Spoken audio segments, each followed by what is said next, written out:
국민 건강을 위협하는 의사들의 거짓말, 그리고 상황이론에 대해 말씀드리겠습니다.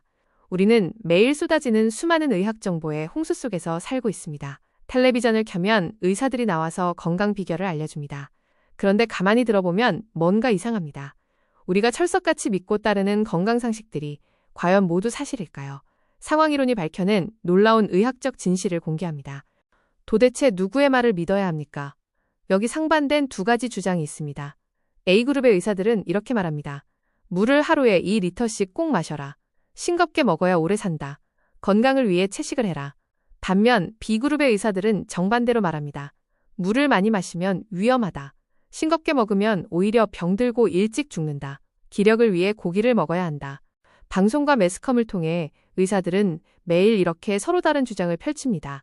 한쪽은 분명 거짓말을 하고 있습니다. 정반대의 가르침이 동시에 진실일 수는 없습니다. 한쪽은 무조건 하라고 하고 다른 한쪽은 절대 하지 말라고 합니다. 이 모순된 정보 속에서 우리는 과연 어느 쪽을 믿고 따라가야 합니까? 이 혼란을 해결하지 못하면 우리는 갈등과 방황 속으로 빠지게 됩니다.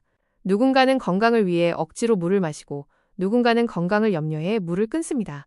이 모순을 해결할 유일한 열쇠가 바로 상황이론입니다. 상황이론은 충격적인 결론을 내립니다. 양쪽 모두 거짓말이다 라는 것입니다. 상황이론에 따르면 무조건적인 많이도, 무조건적인 적게도 정답이 아닙니다. 개개인의 상황을 무시한 일방적인 가르침은 모두 거짓입니다. 먹어야 하는 물이나 소금의 양은 정해져 있지 않습니다. 정답은 절대적인 양에 있는 것이 아니라 바로 상황에 있습니다. 그렇다면 그 상황은 무엇으로 결정될까요? 당신의 상황을 결정하는 4가지 핵심 변수가 있습니다. 첫째는 타고난 신체적 특성인 체질입니다. 둘째는 땀을 흘리는 정도와 에너지 소모를 결정하는 활동량입니다. 셋째는 온도와 환경의 변화인 계절입니다. 넷째는 신장 기능 등 현재의 건강 상태를 의미하는 질병의 유무입니다. 이 변수들을 무시하고 획일적인 기준을 따르는 것은 위험합니다. 방송 조언을 맹신한 대가는 참혹합니다. 상황이론을 모르고 의사들의 말을 맹신하는 사람들은 자생력을 망가뜨리는 위험한 결과를 초래합니다. 수분 과잉으로 인해 몸이 붓고 무거워지는 부종이 생기거나 염분 부족으로 기력을 잃고 허약해지는 사례가 홍수처럼 쏟아지고 있습니다. 같은 물이라도 누군가에게는 생명수가 되고 누군가에게는 독약이 됩니다. 구체적인 예를 들어보겠습니다. 신장 기능이 망가진 투석 환자나 신부전증 환자가 방송을 보고 물 2리터를 마시면 어떻게 될까요? 폐에 물이 차서 즉시 사망할 수도 있는 위험한 행동입니다. 반대의 경우를 봅시다. 한여름 땡볕에서 격하게 활동하는 노동자에게 물 2리터는 생명을 유지하는 필수 수분입니다. 이처럼 같은 물 2리터라도 상황에 따라 결과는 정반대가 됩니다. 소금도 마찬가지입니다. 땀을 많이 흘려 염분이 빠져나간 상황에서는 짜게 먹어야 건강을 유지할 수 있습니다. 반면 혈압 관리가 필요한 상황에서는 싱겁게 먹어야 합니다.